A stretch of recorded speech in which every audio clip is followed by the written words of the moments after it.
One former Pentagon employee told Congress last week that the truth is out there and it's being hidden from the American people. Former intelligence officer David Grush says he worked on classified military programs and that UFOs are real, and the government, he says, has been withholding knowledge of non-human life on Earth for nearly a century. Meantime, NASA is set to release its own report on UFOs in the next few weeks. Here to help us separate fact from science fiction is journalist Garrett Graff, whose forthcoming book is UFO, the inside story of the U.S. government's search for alien life here and out there. Thanks for being with us, Garrett. Always a pleasure. One of the reasons why this congressional hearing resonated with so many people, and one of the reasons why we're still talking about it, is because that former Air Force intelligence officer told Congress that the U.S. government has a long-standing program that retrieves UFOs, and he also said that, quote, non-human biologics have been found at crash sites. As I've stated publicly already in my News Nation interview, biologics came with some of these recoveries. Yeah. Were they, I guess, human or non-human biologics? Non-human, and that was the assessment of people with direct knowledge on the program I talked to that are currently still on the program. So, based on your own reporting and research, what should we make of that assertion? And does non-human mean alien? I think in this case, that's what David Rush intends it to mean. I think the challenge is we don't have anyone saying they have firsthand knowledge of these finds. In that sense, David Rush actually fits into a long tradition dating back into the 1970s and 1980s of these sort of so-called UFO whistleblowers who come forward with what the UFO community calls folk tales. Not folk tales, but folk tales, friend of a friend tales, who say sort of, this is what I've heard, I don't have firsthand knowledge. Well, to your point, I mean, for decades, the discussion around UFOs had been sort of characterized by stereotypes of people in tinfoil hats. But here you have veteran pilots, former intelligence officials, people who, by all appearances, are credible. Is what they're saying also credible and reliable? Yes, and I think that this is part of a very historic change that we have seen since 2017, when there were new revelations around the Pentagon's engagement on what used to be called UFOs, that the government now calls UAPs, unidentified anomalous phenomenon. And you now have serious people saying, as these two Navy fighter pilots, naval aviators, said in their hearing last week, there are technologies out there that we are encountering that we cannot explain and that are better than anything that we think our government possesses. When did the U.S. government start tracking UFOs or UAPs? And help us understand how this discussion, this officer told Congress that the U.S. government has a long-standing program that retrieves UFOs. And he also said that, quote, So let me stop there right there. Excuse me. So, as you heard, these things been around for a long time, and the Bible actually speaks of these things.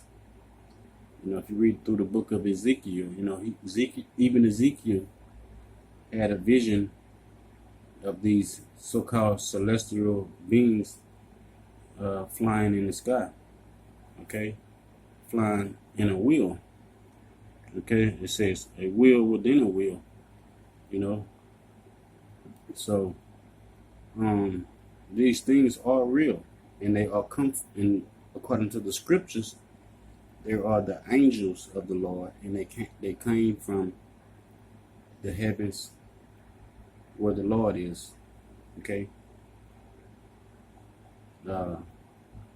So aliens, I don't consider them, I wouldn't call them aliens, I would call them angels. But, I mean, you could say aliens because they are from out of this world. They're not from this world. So, they could be aliens, but not aliens like we thinking, with the big head, the green, small bodies. Actually, these things are dark-skinned beings.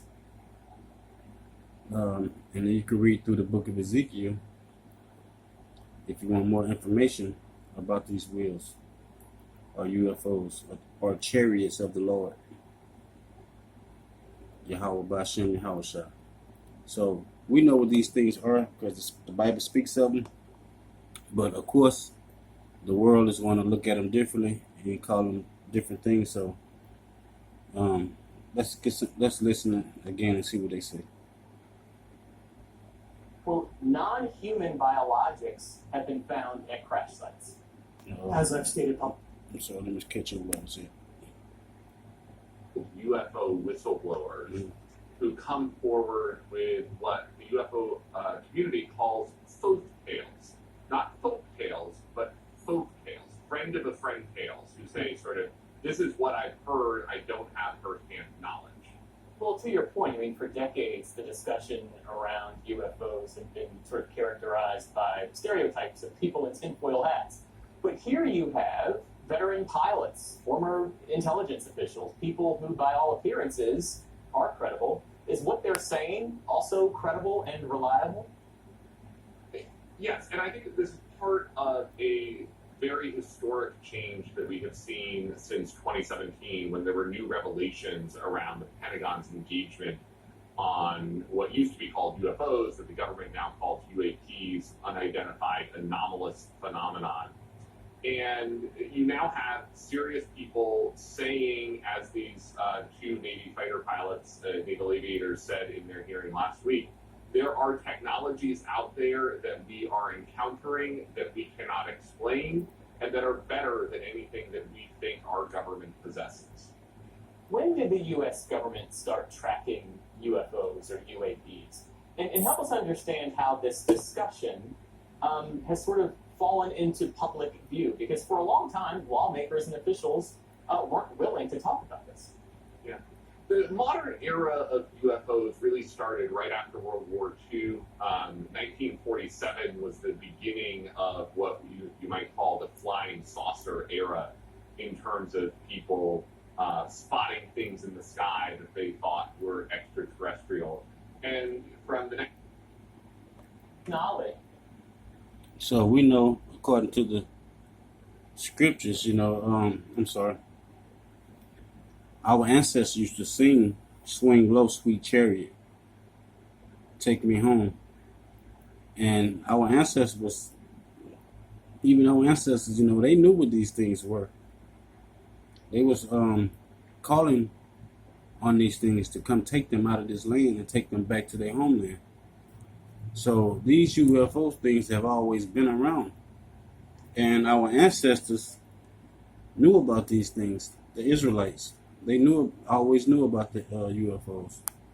Because the UFOs were actually here to watch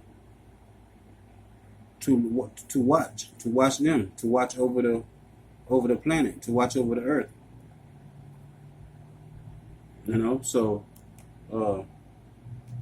like I say, our ancestors been singing, swing low, sweet chariot, take me home. And so the Bible speaks of it, the Bible knows what they are about, but it's just these other people making it look like as this is something new that's just coming out or coming around. They don't know what it is, but it's in the scriptures. All we have to do is just read the scriptures. Everything is there. So let's finish here. Let's get some more insight.